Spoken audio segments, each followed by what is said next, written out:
오늘 함께 나눌 말씀의 제목은 환난을 당하더라도입니다. 다 같이 한번 따라 합시다. 환난을 당하더라도. 여러분, 성도들이 세상을 살다가 절망하고 회의와 좌절에 빠지는 때는 언제일까요?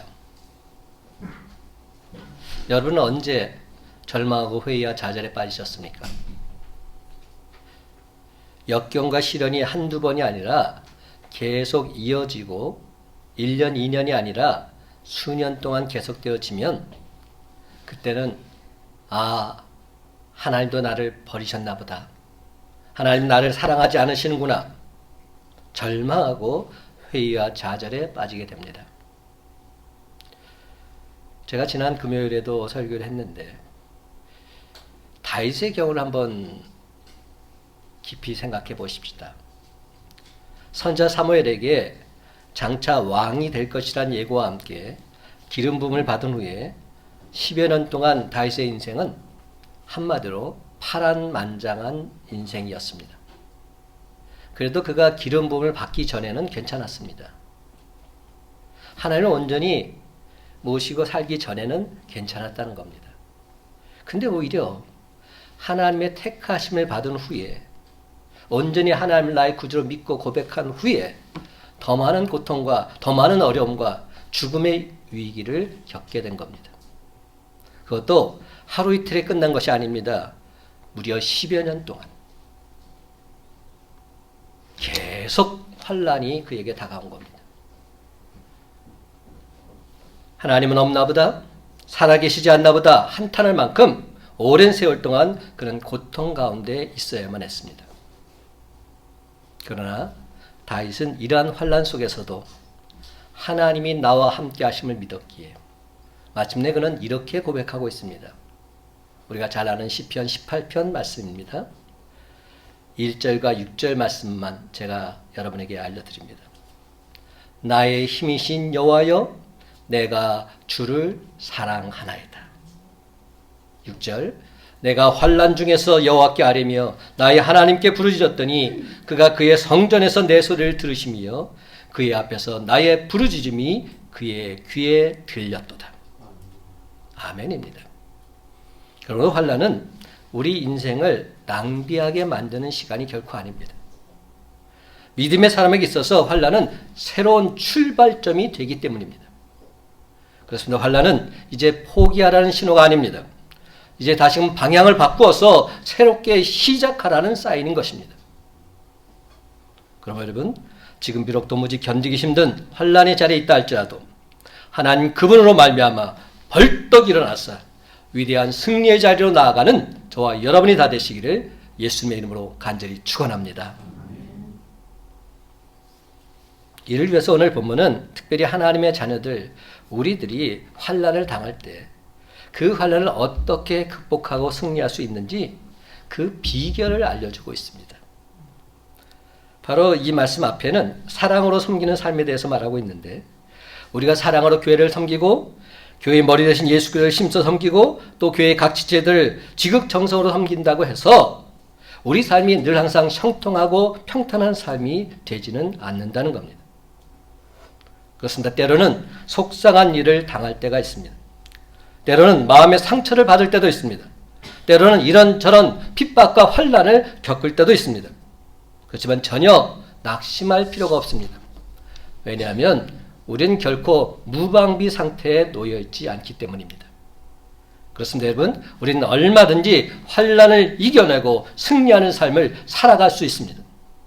사도 바울은 오늘 본문을 통해서 우리가 환난을 당한다 할지라도 넉넉히 이겨낼 수 있는 확실한 근거를 세 가지로 제시해 주고 있습니다. 첫 번째가 무엇일까요?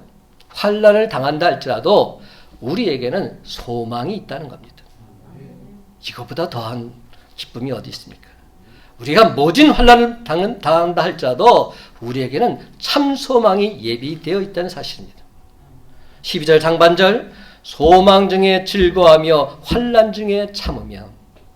그렇습니다, 여러분. 우리 앞에는 소망이 있습니다. 우리는 그 소망을 즐거워하기에 얼마든지 현재의 고난을 참고 이겨낼 수 있습니다. 6.25 동란이 한창 치열할 때였습니다. 한 번은 미 해병대 장병들 상당수가 갑자기 들이닥친 중공군에 의해서 포위를 당했습니다. 양 사방에서 포탄이 떨어지고 있었습니다. 싸우기에는 역부족이었습니다. 미군 병사들의 시체가 여기저기에 널려 있었고 살아남은 병사들도 참호 속에 갇힌 채 어쩔 줄을 몰라 하고 있었습니다. 모두들 곧 닥쳐올 죽음과 공포로 인해서 벌벌 떨고만 있었습니다. 종군 기자 한 사람이 그 와중에서도 기자 정신을 발휘해서 옆에서 떨고 있는 한 병사의 모습을 사진기에 담았습니다. 그리고는 그에게 이런 질문을 던집니다. 만일 이 시간 전능하신 하나님께서 나타나셔서 당신에게 무엇을 해주면 좋겠냐 물으신다면 당신은 어떤 요청을 하시겠습니까? 그때 그 병사는 이렇게 대답했습니다. Just give me tomorrow. Just give me tomorrow. 오직 나에게 내일을 주십시오. 다행스럽게도 그들은 포위망을 뚫고서 극적으로 살아나게 되었고 훗날 그 기자는 똑같은 제목의 기사를 써서 언론계의 노벨상이라고 일컬어지는 퓰리처상을 수상하게 되었습니다. Just give me tomorrow. 그렇습니다. 우리에게 분명한 내일이 보장된다면 오늘의 고통은 전혀 문제가 되지 않습니다. 사랑하는 성도 여러분, 스데반의 모습을 한번 생각해 보십시다. 사도행전 7장 55절과 56절, 스데반이 성령 충만하여 하늘을 우러러 주목하여 하나님의 영광과 및 예수께서 하나님 우편에 서신 것을 보고 말하되 보라 하늘이 열리고 인자가 하나님 우편에 서신 것을 보노라. 여러분, 이 장면이 어떤 장면입니까? 스데반이 지금 돌에 맞아서 순교하기 직전에 있는 장면입니다.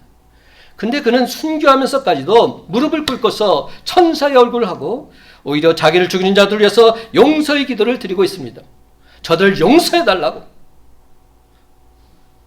왜 그랬습니까? 스데반은 하나님의 영광과 부활하신 주님을 바라보았기 때문입니다. 참된 소망을 가지게 되었기 때문입니다. 지금 죽는다 할지라도 이것이 죽는 것이 아님을 깨달아 알았기 때문입니다. 그렇습니다. 환난 가운데서 즐거워야 될 이유가 바로 여기에 있습니다. 환난이 단순히 고통에서 그치지 않기 때문입니다. 로마서 5장 3절과 4절은 말합니다. 우리가 환난 중에도 즐거워하나니 이는 환난은 인내를, 인내는 연단을, 연단은 소망을 이루는 줄 알미로다. 아멘입니다. 그렇습니다. 여러분, 환난은 인내를 낳습니다. 인내는 연단을 낳습니다. 연단은 소망을 이루게 되는 줄 믿으시기 바랍니다. 여기서 연단은 인격이라고도 번역할 수 있는데요. 예수 그리스도의 형상, 그것을 말합니다.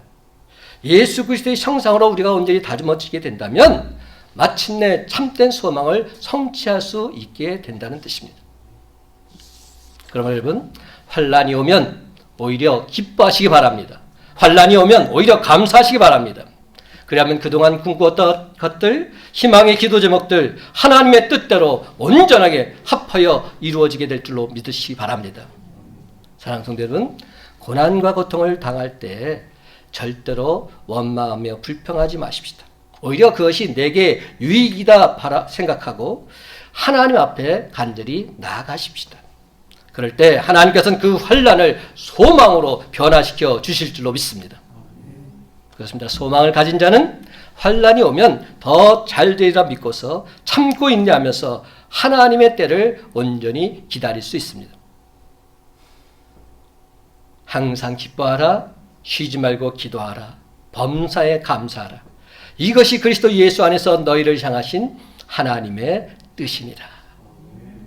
그렇습니다. 여러분, 힘들고 어려우면 어려울수록 더더욱 웃으시기 바랍니다.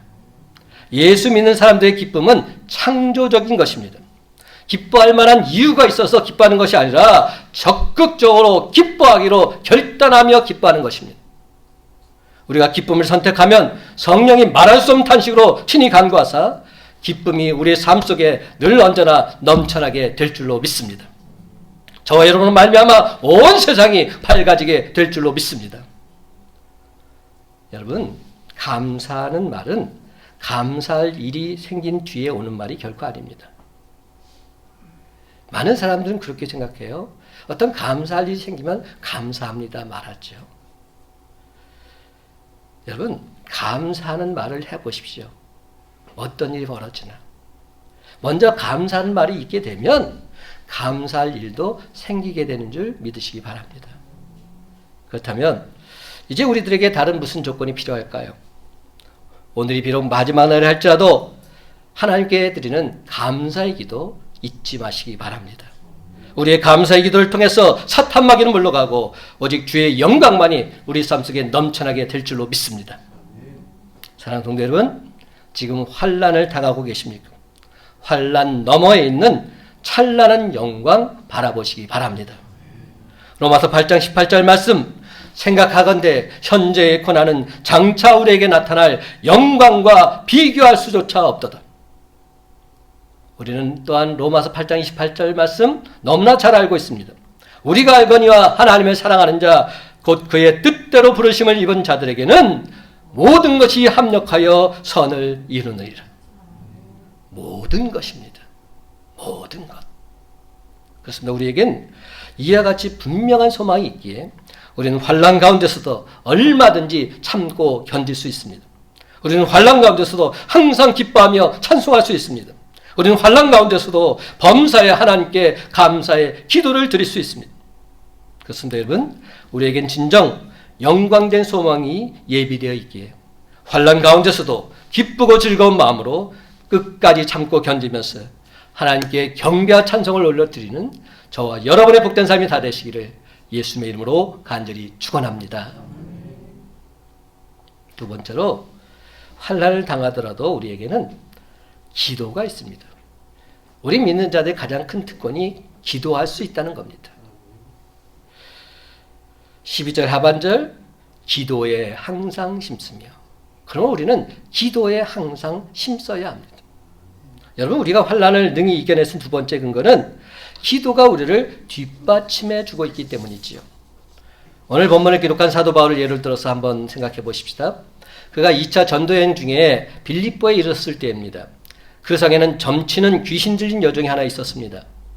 바울은 그녀에게서 귀신을 쫓아내 줍니다. 그러자 그 여종의 주인들이 자기들의 이익이 다 끊어진 줄 알고서 바울과 그의 동역자 실라를 끌고 관가로 데리고 갑니다. 그리고는 바울과 실라가 이상한 풍속을 전하면서 빌립보 성을 요란하게 했다고 고소를 하기에 이릅니다. 그 때문에 바울과 실라는 옷이 찢기고 벗겨진 채 매도 수도 없이 맞게 됩니다. 그리고는 깊은 옥에 가두어져서 발에는 착고까지 채워지게 됩니다. 그 극심한 환난 속에서 바울과 실라가 어떻게 했습니까?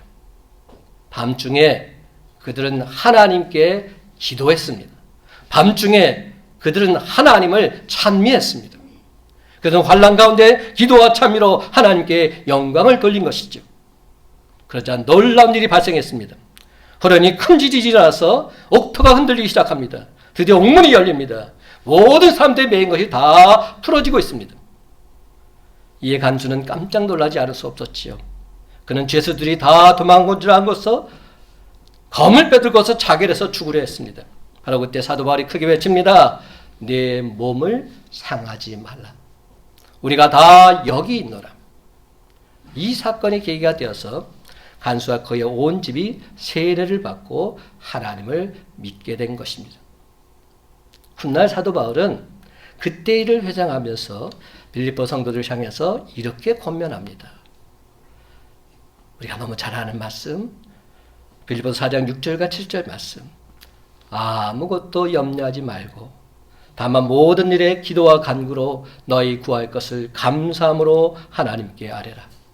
그리하면 모든 지각에 뛰어난 하나님의 평강이 그리스도 예수 안에서 너희의 마음과 생각을 지키시리라. 아멘입니다. 사랑하는 성도 여러분, 지금 환난에 처해 계십니까? 그 환난에 너무 집착하지 마십시오. 그 환난에서 이제는 한 걸음 뒤로 물러나십시오. 그리고는 하나님 아버지께 간절히 기도하시기 바랍니다.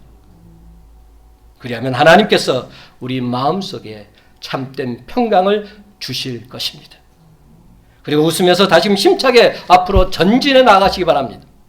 그러면 어느 순간인가 우리는 우리가 당하고 있는 환난에서 완벽히 벗어나 있음을 발견하게 될 것입니다. 인도에서 선교를 하시는 어떤 선교사님의 체험담입니다. 어느 날 밤 그는 큰 비단뱀에 의해 몸이 휘감기게 되었습니다. 이 비단뱀은 사람을 질식시켜서 통째로 삼켜버리는 아주 무서운 뱀이었지요. 비단뱀은 그 선교사님을 계속해서 조여오기 시작했습니다. 그러니 얼마나 고통스럽겠습니까?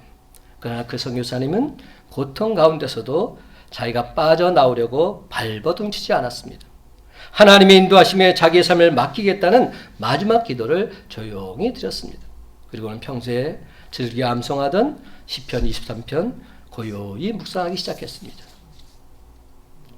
여호와는 나의 목자시니 내게 부족함이 없으리로다. 내가 사망의 음침한 골짜기로 다닐지라도 해를 두려워하지 않을 것은 주께서 나와 함께 하심이라. 주의 지팡이와 막대기가 나를 안위하시나이다. 이 말씀을 고요히 암송하는 가운데 선교사님 마음에는 하늘의 평강이 임하기 시작했습니다. 그의 얼굴도 환하게 빛나기 시작했습니다. 그러자 뜻밖의 일이 벌어졌습니다. 선교사님 몸을 쥐고 있던 비단뱀이 갑자기 선교사님의 몸을 서서히 풀어주는 것이었습니다. 그러더니 그 비단뱀은 슬그머니 숲속으로 사라지고 말았습니다. 기적적으로 그 선교사님이 살아나게 된 것입니다. 만약 그 선교사님이 비단뱀에 감겨 있을 때 자기 힘으로 빠져나오겠다고 발버둥을 쳤더라면 어떻게 되었을까요? 그 뱀은 오히려 더 세게 선교사님의 몸을 조여들었을 것입니다. 그러다 결국 선교사님은 목숨을 잃고 말았겠지요. 근데 뜻밖의 선교사님이 자기 몸의 근육을 전혀 움직이지 않고 평안한 상태로 있었기에 오히려 죄고 들어왔던 뱀이 놀란 겁니다. 그래서 그 비단뱀 선교사님 몸을 풀어주고 달아나 버리고 만 것이죠. 사랑하는 성도 여러분, 지금 세상 환란이 저와 여러분의 삶을 조여들고 있습니까? 그렇다고 해서 우리 힘으로 그 문제를 해결하려고 발버둥 치지 마시기 바랍니다.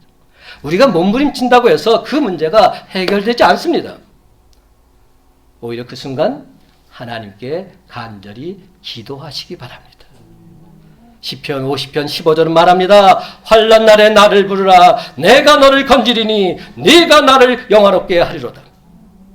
그렇습니다, 여러분. 환난 날에 하나님께 부르짖으시기 바랍니다. 그러면 하나님께서 우리를 환난에서 건져주실 뿐만 아니라 우리로 하여금 하나님을 영화롭게 하는 자로 든든히 세워주실 줄로 믿습니다. 그래서 하나님께서 진정 나를 환난에서 구해 주셨노라. 온 세상에 기쁨으로 간증하며 살아가는 저와 여러분의 복된 삶이 다 되시기를 예수님의 이름으로 간절히 축원합니다. 세 번째로, 환난을 당하더라도 우리에게는 돕는 손길이 있습니다. 우리를 도와주시는 분이 있다는 겁니다.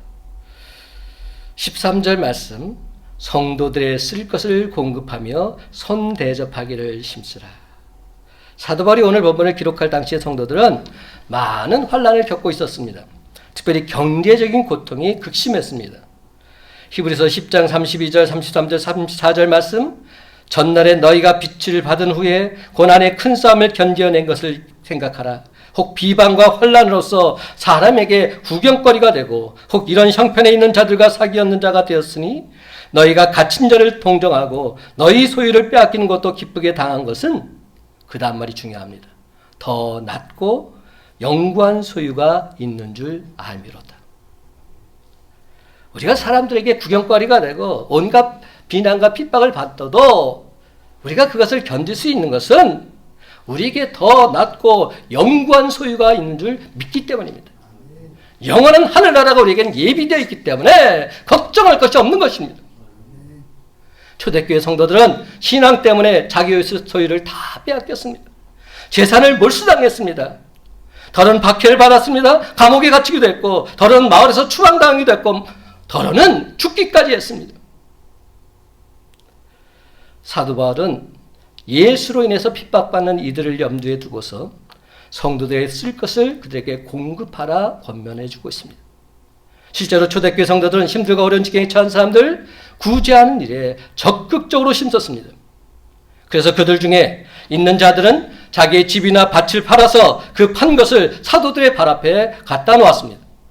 그러면 사도들은 그것을 각자의 필요를 따라서 나누어 주곤 했지요. 그러므로 그 가운데는 핍절한 사람이 없었다 성경은 기록하고 있습니다. 우린 예수님께서 승천하시기 전에 제자들에게 당부하셨던 말씀 잘 기억하고 있습니다. 예수님 제자들에게 예루살렘과 온 유대와 사마리아 땅끝까지 이르러서 예수님의 증인이 되라고 당부하셨습니다. 이 말씀에 따라서 당시 많은 사람들이 이곳저곳 찾아가서 주님의 복음을 열심히 전했습니다. 그들을 가리켜서 우리는 순회 전도자라 이렇게 부릅니다. 요한 3서는 사도 요한이 가이오를 칭찬하기 위해서 쓴 편지인데요. 요한 3서 5절과 6절은 말합니다. 사랑하는 자여, 내가 무엇이든지 형제 곧 나그네 된 자들에게 행하는 것이 신실한 것이니 그들이 교회 앞에서 너희의 사랑을 증언하였느니라. 그렇습니다. 가이오는 나그네 된 자들, 곧 순회 전도자들, 자기 친형제처럼 후하게 잘 그들을 대접해 주었던 것이지요. 사랑하는 성도 여러분, 우리 주변에도 우리를 돕는 손길 여전히 끊이질 않고 계속되고 있습니다. 그러므로 우리가 환난 중에 있다 할지라도 이들의 도움을 생각한다면 우리는 얼마든지 큰 힘이 되고 넉넉히 그 환난을 이겨낼 수 있습니다. 중국에서 사역을 하시던 어떤 선교사님 이야기입니다. 한 번은 어떤 개울을 건너가게 되었어요. 그런데 홍수로 인해서 갑자기 개울물이 많이 불어난 겁니다. 그는 자기의 옷을 걷어 올리고서 조심스럽게 한 걸음 한 걸음씩 그 개울물을 건너기 시작했습니다. 한 중간쯤 왔을 때 그는 갑자기 발을 헛디뎌서 그만 넘어져 버리고 그 물에 빠지고 말았어요. 아무리 일어나고 애를 써도 흙탕물이 너무나도 급류라서 그는 어쩔 수 없이 그 흙탕물에 떠내려가고 말았습니다. 때마침 그 곁을 지나가던 어떤 사람이 그 선교사님이 흙탕물에 떠나가는 모습, 그 모습을 보게 되었지요. 그는 옷을 입은 채 급히 개울물에 뛰어들었습니다. 그리고는 떠내려가던 그 선교사님을 구해줌으로써 그 선교사님은 구사일생으로 다시금 살아나게 된 겁니다. 선교사님 너무나 고마워서 자기 목숨을 구해준 은인에게 이름을 물어보았습니다. 그러자 그 중국인 웃으면서 이렇게 대답하는 것입니다. 저는 크리스찬입니다. 제가 성경에 보니까 성경에 선한 사마리아 사람의 이름이 기록되어 있지 않더군요. 여러분, 우리가 살아가다 보면 예루살렘에서 여리고로 내려가던 사람이 강도를 만났던 것처럼 이런저런 어려운 일을 당할 때가 있습니다. 억울한 일을 당할 때도 있습니다. 속상한 일을 당할 때도 있습니다. 물론 경우에 따라서는 강도처럼 우리에게 해를 주는 사람도 만날 수 있습니다. 또 제사장이나 레위 사람처럼 우리가 환난당하고 있을 때 못 본 척하고서 지나쳐버리는 사람도 우리가 만나게 됩니다. 그러나 여러분, 우리가 믿는 하나님은 결단코 저와 여러분을 그냥 그대로 내버려 두지 않으십니다. 반드시 선한 사마리아 사람을 예비해 주시고 우리를 도와주십니다. 여러분, 과거 우리들의 삶을 한번 되돌아보십시다. 우리 곁에는 수많은 선한 사마리아 사람이 있었음을 인정하지 않을 수 없습니다. 사랑하는 성도 여러분, 지금 도무지 견디기 힘든 어떤 환난을 당하고 계십니까? 하나님께서는 저와 여러분을 잊지 않으시고 반드시 선한 사마리아 사람을 붙여주실 줄로 믿습니다. 그런데 여러분, 우리의 선한 목자가 되시며 우리를 진정 도와주시는 원조 보혜사, 원조 도우미가 누구이십니까? 예수 그리스도, 우리 주님 아니십니까? 히브리서 13장 5절, 6절, 8절 제가 읽어보겠습니다. 내가 결코 너희를 버리지 아니하고 너희를 떠나지 아니하리라 하셨느니라. 그러므로 우리가 담대히 말하되 주는 나를 돕는 이시니 내가 무서워하지 아니하겠노라. 사람이 내게 어찌하리요? 예수 그리스도는 어제나 오늘이나 영원토록 동일하시느니라. 주님이 나를 돕는 분이십니다. 그러므로 나는 결단코 무서워하지 않겠습니다. 예수 그리스도는 어제도 오늘도 내일도 나를 도와주는 분인 줄 나는 믿습니다. 이렇게 고백하고 있는 겁니다. 복음성가 중에 이런 노래말이 있지요. 우리가 잘 아는 복음성가. 왜 나만 겪는 고난이냐고. 불평하지 마세요. 고난의 뒤편에 있는 주님이 주실 축복 미리 보면서 감사하세요. 너무 견디기 힘든 이 순간에도 주님이 일하고 계시잖아요. 남들은 지쳐 앉아 있을지라도 당신만은 일어서세요. 힘을 내세요. 힘을 내세요. 주님이 손잡고 계시잖아요. 주님이 나와 함께함을 믿는다면 어떤 역경도 이길 수 있잖아요. 어떤 고난도 견딜 수 있잖아요. 오늘 말씀을 준비하면서 이 찬송가가 이 복음성이 다시금 떠올랐어요. 너무나도 힘들고 어려운 인생길에서 지금 이 자리에까지 인도하신 주님을 생각하면서 저는 감사의 찬송을 부르고 또 부르지 않을 수 없었습니다. 그런데 이 찬양 첫 부분이 자꾸만 제 내리를 치고 지나가는 겁니다. 처음은 이렇게 시작돼요. 왜 나만 겪는 고난이냐고 불평하지 마세요. 그 다음 부분. 고난의 뒤편에 있는 주님이 주실 축복 미리 보면서 감사하세요. 이 부분이 계속 제게 다가오는 겁니다. 고난의 뒤편에 있는 주님이 주실 축복 미리 보면서 감사하세요. 그러면 사랑하는 성도 여러분, 도무지 견디기 힘든 고난 중에 있을 때 그 고난만 보지 마시고 그 고난의 뒤편에 있는 주님이 주실 축복 미리 보면서 감사하시기 바랍니다. 지금 비록 사방이 첩첩산중 둘러싸여 있다 할지라도 하나님께서 행하실 크고도 놀라운 일들을 소망하면서 미리 하나님께 감사의 기도를 드리시기 바랍니다. 그리하면 우리의 믿음의 터는 그 고난을 통해서 그 환난을 통해서 반석에 지은 집처럼 더더욱 견고해지게 될 줄로 믿습니다. 그 고난을 통해서 도리어 하나님께서는 우리를 더욱 온전하게, 더욱 굳세게, 더욱 강하게, 더욱 견고하게 만들어 주실 줄로 믿습니다. 그래서 마침내 그 어떤 환난 중에도 넉넉히 승리하게 될 줄로 믿습니다. 그 고백이 베드로전서 5장 10절과 11절 말씀입니다.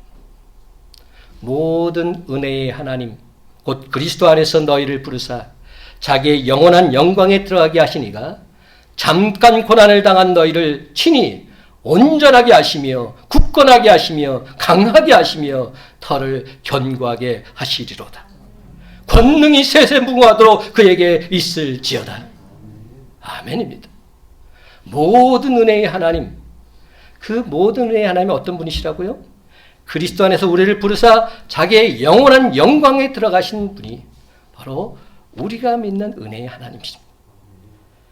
근데 우리가 이 세상을 살다 보면 고난을 당하게 되어 있어요. 근데 그 고난은 어떻게 표현하고 있습니까? 잠깐 고난이다. 이렇게 말합니다. 뭐와 뭐가 대비됩니까? 영원한 영광과 잠깐 고난이 대비되는 것이죠. 우리는 이미 영원한 영광을 예비받은 사람들입니다. 우리에게는 영원한 하늘나라가 이미 있는 자들입니다. 근데 이 세상을 살다 보면 우리도 고난을 겪게 되어 있어요. 환난을 당하게 되어 있어요.